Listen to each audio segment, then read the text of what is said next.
Bom dia, mais um dia de devocional. Hoje tá acontecendo um pouco diferente, porque são 11h15 da manhã, geralmente eu faço 6 horas, mas eu acordei, tava chovendo e o meu corpo não saiu da cama. E aí eu resolvi estudar um pouco e aí depois, agora, já perto do almoço, fazer o devocional, vou tirar alguns minutinhos. E eu vou continuar fazendo a leitura de Êxodo. Na verdade, eu estava em Êxodo 20 e eu falei sobre o Senhor ser o nosso único Deus, né? O primeiro mandamento que o Senhor nos traz. E aí, agora, enfim, a partir do capítulo 21, nós vemos o Senhor trazendo a Moisés, né, algumas leis que deveriam ser repassadas ao povo. Então a gente vê leis acerca dos escravos hebreus, leis acerca da violência e dos acidentes, leis acerca da proteção da propriedade, no capítulo 22, leis acerca das responsabilidades sociais, leis acerca do exercício da justiça, a respeito do sábado, das grandes festas anuais. E nós chegamos no versículo 20 do capítulo 23, que diz sobre as promessas e advertências sobre a conquista de Canaã. E vamos meditar juntos sobre isso. O Senhor diz assim: Eis que envio um anjo à frente de vocês para protegê-los por todo o caminho e fazê-los chegar ao lugar que preparei. Prestem atenção e ouçam o que ele diz. Não se rebelem contra ele, pois não perdoará as suas transgressões, pois nele está o meu nome. Se vocês ouvirem atentamente o que ele disser e fizerem tudo o que lhes ordeno, serei inimigo dos seus inimigos e adversário dos seus adversários. O meu anjo irá à frente de vocês e os fará chegar à terra dos amorreus, dos hititas, dos ferezeus, dos cananeus, dos heveus e dos jebuseus, e eu os exterminarei. Não se curvem diante dos deuses deles, nem lhe prestem culto, nem sigam as suas práticas. Destruam-nos totalmente, quebrem as suas colunas sagradas. Prestem culto ao Senhor, o Deus de vocês, e ele os abençoará, dando-lhes alimento e água. Tirarei a doença do meio de vocês. Em sua terra nenhuma grávida perderá o filho, nem haverá mulher estéril. Farei completar-se o tempo de duração de vida de vocês. Mandarei adiante de vocês o meu terror, que porá em confusão todas as nações que vocês encontrarem. Farei que todos os inimigos virem as costas e fujam. Causarei pânico entre os heveus, os cananeus e os hititas, para expulsá-los de diante de vocês. Não os expulsarei num só ano, pois a terra se tornaria desolada e os animais selvagens se multiplicariam ameaçando vocês. Eu os expulsarei aos poucos, até que vocês sejam numerosos o suficiente para tomarem posse da terra. Estabelecerei as suas fronteiras desde o Mar Vermelho até o Mar dos Filisteus, e desde o deserto até o Eufrates. Entregarei em suas mãos os povos que vivem na terra, os quais vocês expulsarão de diante de vocês.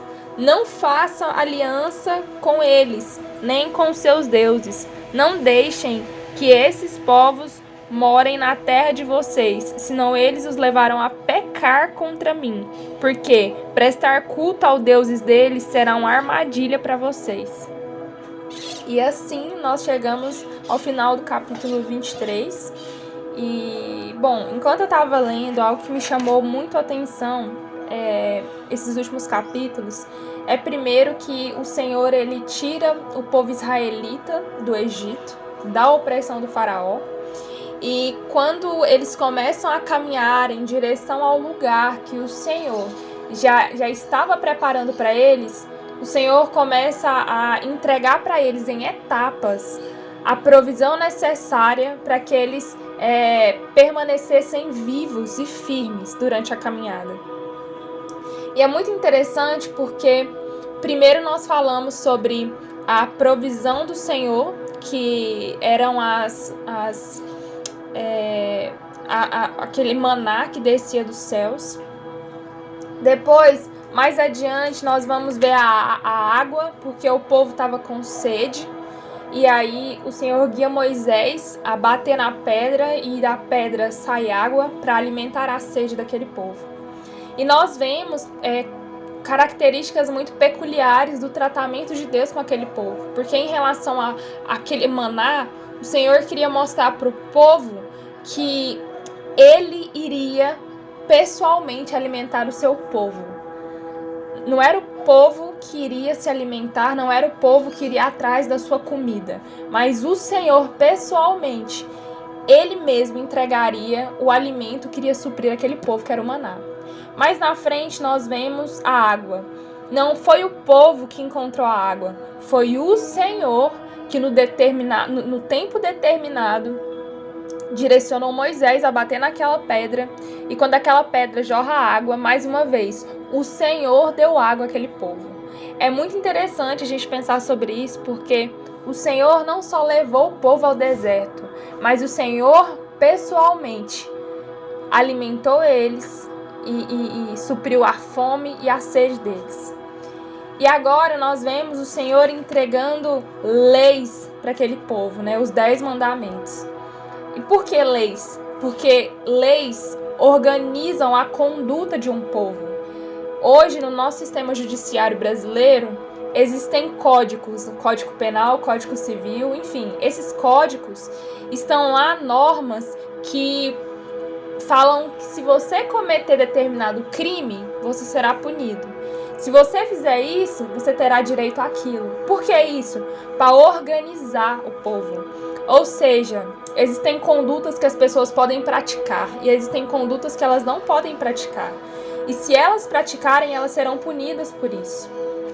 Para que o povo não viva sem leis e faça o que vier na telha, foi necessário a instituição dessas normas. E aqui na palavra do Senhor, com o povo israelita, com Moisés, não foi diferente. O Senhor entrega a eles os 10 mandamentos, e a partir dos 10 mandamentos, o Senhor vem com as leis.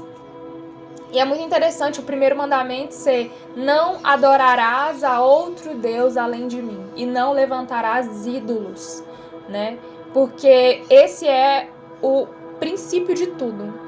Porque antes das leis, antes dos homens seguirem leis, o Senhor estava mostrando para eles que eles precisavam entender o principal de tudo, que era reconhecer a Deus como único Deus.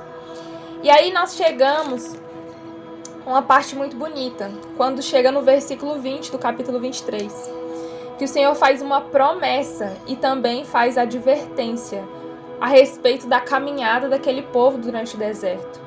É muito lindo porque o Senhor fala para ele: olha, eu estou enviando um anjo à frente de vocês para proteger vocês por todo o caminho e fazer vocês chegarem ao lugar que eu preparei. Gente, é tão lindo porque o Senhor não só levou eles ao deserto e não só alimentou eles pessoalmente, mas também colocou um anjo adiante deles para protegê-los por todo o caminho e fazer eles chegarem ao lugar que o Senhor já havia preparado.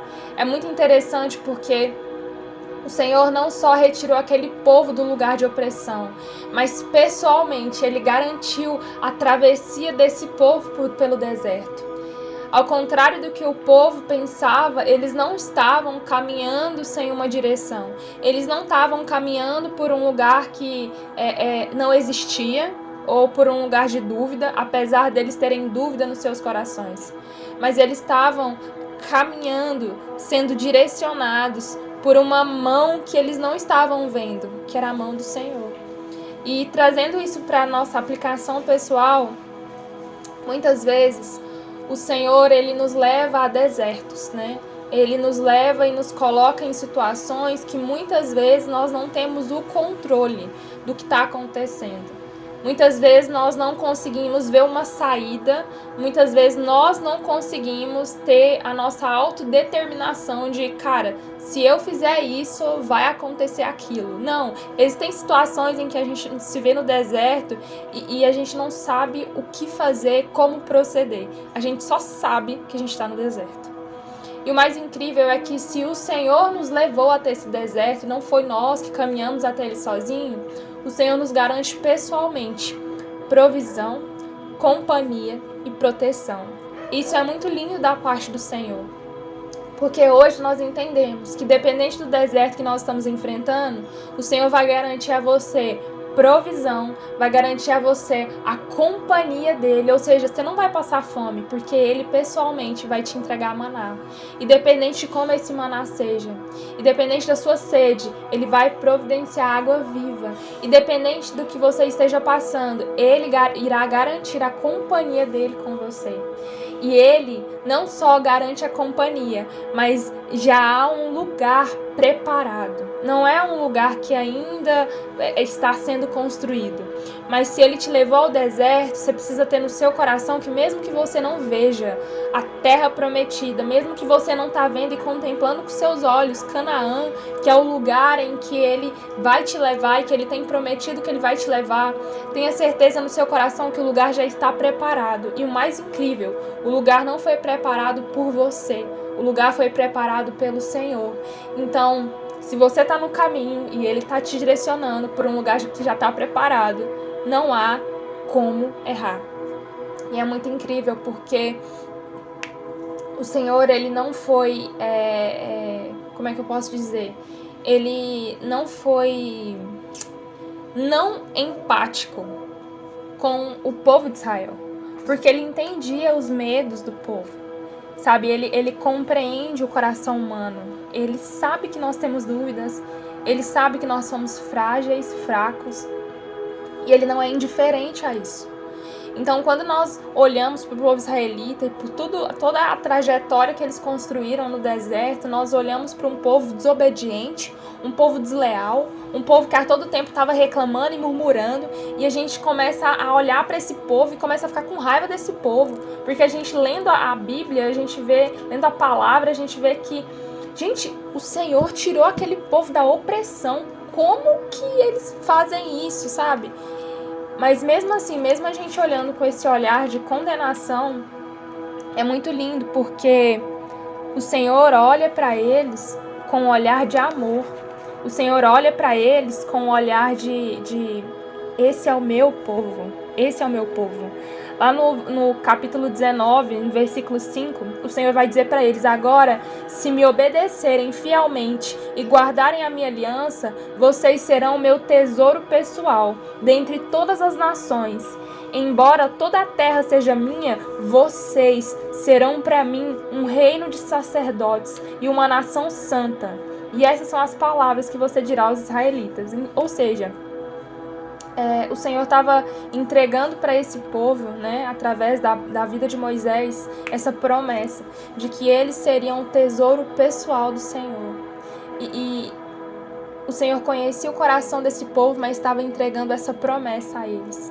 O Senhor conhecia o coração medroso, o coração às vezes murmurador daquele povo, mas mesmo assim continuamente afirmava para esse povo: vocês serão meu tesouro pessoal, estou guiando vocês a uma terra que já está preparada. Então, independente do deserto que você esteja passando, o Senhor conhece o seu coração, e essa é a primeira coisa que você precisa ter em mente. O Senhor, ele sabe quem você é. Salmo 139, Davi vai expressar o coração dele diante do Senhor. Ele vai dizer: Senhor, o Senhor me conhece por inteiro, o Senhor conhece o meu pensamento antes que ele chegue à minha cabeça, a palavra que eu vou dizer antes que chegue à minha língua. O Senhor já me conhecia quando os meus ossos estavam sendo formados, o Senhor já me conhecia quando eu nem tinha sido formado no ventre da minha mãe. E é muito interessante porque esse salmo, ele mostra que o Senhor conhece, ele conhece você, sabe? Ele sabe como é o seu coração, ele sabe dos seus medos, mas ele não abre mão de você. E ele entrega essa promessa, sabe? Ele nos entrega essa promessa. Se vocês passarem por esse deserto e enfrentarem esse processo e permitir que eu trate vocês serão meu tesouro especial. Ele está falando: olha, eu sei que vocês não são perfeitos. Eu trouxe vocês por esse deserto e eu estou submetendo vocês a muitas provações porque eu sei que vocês não são perfeitos. Mas eu estou aperfeiçoando vocês porque eu quero tornar vocês o meu tesouro especial. Ei, o Senhor sabe que você tem erros. O Senhor sabe que você não é uma pessoa perfeita. O Senhor conhece seu coração. O Senhor sabe das suas falhas de caráter. Mas Ele está disposto a tratar você.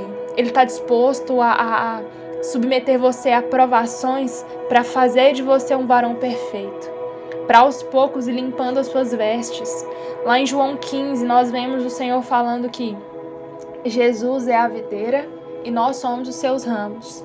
E aquele que permanece nele vai dar muitos frutos, mas antes disso, ele será podado. O que o Senhor estava falando aqui? O que Jesus estava expressando? Olha, vocês que estão em mim, né? Vocês que são os meus ramos, vocês serão podados. O que é a poda? É a aprovação do Senhor, é o tratamento do Senhor. Eu vou tratar vocês, porque eu sei que vocês não são perfeitos, mas eu vou tratar vocês para que vocês deem frutos para mim. Então esse povo israelita passou por muitas provações e o Senhor não foi indiferente. Essas provações foi justamente para realinhar e redirecionar aonde o coração deles precisava estar. Então, qual a lição dessas passagens? É que o Senhor está nos levando ao deserto, mas Ele garante a sua presença. O Senhor conhece seu coração e Ele não te chamou porque você é perfeito. Ele te chamou porque Ele quer te aperfeiçoar. E há um caminho a ser traçado. É longo, é difícil, mas a companhia dele estará com você. E o final disso, e a consumação de todas as coisas já está preparada. E agora o carro do leite está passando aqui. Mas enfim, já Canaã já está preparado, sabe? Canaã já está pronto. E existem duas coisas que nós podemos imaginar como Canaã nesse momento da nossa vida. Primeiro são as promessas que o Senhor entregou para você, né? Coisas que você vai viver na sua trajetória terrena, sonhos, promessas. Canaã já está preparado. O Senhor está te preparando para que você chegue lá pronto. E também a Canaã celestial, que é o Senhor, a morada eterna. O Senhor está nos preparando e por isso nós estamos passando por diversas provações, para que nós cheguemos lá no dia que o Senhor voltar, prontos para ir morar com Ele e para, estarmos com as nossas vestes limpas na Canaã celestial, que é na eternidade. Então, que o Senhor possa te abençoar, com essa passagem. Me abençoou muito esse devocional, porque nós estamos aprendendo todos os dias que o deserto que nós estamos passando não é uma punição do Senhor, por mais que nós sejamos levados e inclinados a pensar. O deserto que nós estamos passando é uma preparação para uma Canaã que já está preparada. Amém? E vamos orar, né? Ficou um pouco longo o devocional de hoje, mas eu quero orar com você sobre isso. E que o Senhor possa nos abençoar com essa passagem e com essas palavras. Amém? Senhor nosso Deus e Pai, nós te agradecemos, Jesus. Te agradecemos por esse entendimento através da palavra que o Senhor nos deu hoje. Jesus, esse povo que muitas vezes ao nosso olhar é um povo que era indigno de ser chamado nação santa, indigno de serem chamados de tesouro pessoal do Senhor, foi um povo extremamente amado pelo Senhor, foi um povo extremamente desejado pelo Senhor. E quando eu olho para esse povo de Israel, Jesus, eu olho para mim. Eu olho para mim porque eu sei, Jesus, que eu também sou indigna de ser chamada de tesouro especial do Senhor. Porque olhando para a minha vida, eu sei que existem muitos erros, muitas falhas, muitas coisas, Senhor, que não agradam o Senhor.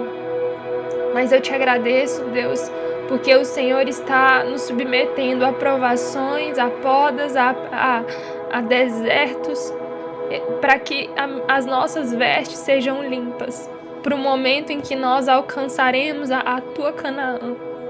Deus, eu sei que existem sonhos a serem alcançados, e eu sei que esses sonhos terrenos são sonhos que o Senhor mesmo nos deu. Mas, Jesus, a única coisa que eu te peço é que nos nossos corações não esteja o desejo maior pela Canaã terrena do que pela Canaã celestial. Jesus, nós estamos na terra, Deus. Nós estamos vivenciando coisas terrenas nesse momento e é natural que os nossos desejos estejam voltados para viver grandes sonhos na terra. Mas, Senhor, eu oro nesse momento para que o nosso maior anseio não seja, Jesus, por vivenciar sonhos terrenos, mas seja para vivenciar, Jesus, a Canaã celestial, que seja para vivenciar a vida eterna, Jesus. Pai, essa é a nossa oração, para que o Senhor venha, papai, e nos ajude, sabe, Deus? Nos ajude a entender que nós estamos sendo preparados. Nos ensina a ter paciência com a gente mesmo. Muitas vezes nós não temos paciência, Deus. Nos ajuda a ter paciência com os nossos próprios passos. Nos ensina a ter paciência, Jesus, a entender a Tua provisão, que muitas vezes é uma provisão estranha, que não faz sentido para nós. Mas nos ensina a abraçar essa provisão. Nos ensina a entender que o tempo de sede é propósito, assim como era um propósito, Jesus, para aquele povo. O Senhor fez Moisés bater numa rocha. Jesus, eu quero também vivenciar esses milagres, onde eu vejo, Jesus, de rochas brotando água. Deus, me ensina, Senhor, e nos ensina, Jesus, a sermos homens e mulheres que são apaixonados pelo Senhor. Homens e mulheres, Deus, que buscam o Teu coração. Homens e mulheres que são apaixonados pelo Senhor. Pai, eu Te agradeço por todas as coisas. Eu Te louvo e Te agradeço. Em nome de Jesus. Pai, essa é a minha oração. Amém.